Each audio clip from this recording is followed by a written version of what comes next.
அன்பு சகோதரனே, சகோதரியே, பல நேரங்கள் நம்மை படைத்த நம் தேவனிடம் நாம் இந்த கேள்வியை கேட்டுட்ருக்கோம். ஏன் எனக்கு மட்டும் இப்படி நடக்குது?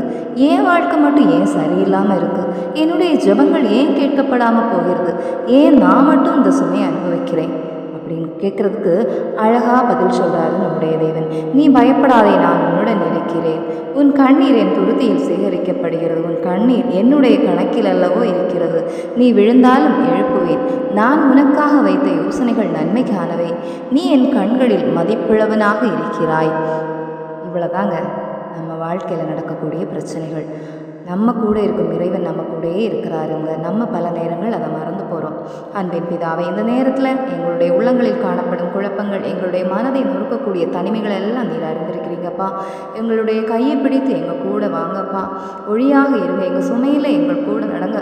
உங்களோடு நடந்தால் மட்டும் போதும். எங்களுடைய வாழ்க்கையில் பெரிய ஆசீர்வாதம் உண்டாகும். எங்களுடைய நம்பிக்கை உங்கள் மேலே தான். எங்களுடைய எதிர்காலம் உம்மிடம் தான்ப்பா. எங்கள் வாழ்நாள் முழுவதும் உண்மை பற்றியே நாங்கள் வாழ ஜெபிக்க ஆண்டவரே உடன் துணையிரும். இயேசுவின் நாமத்தில் ஜெபிக்கிறோம் அன்பின் தந்தையே, ஆமென்.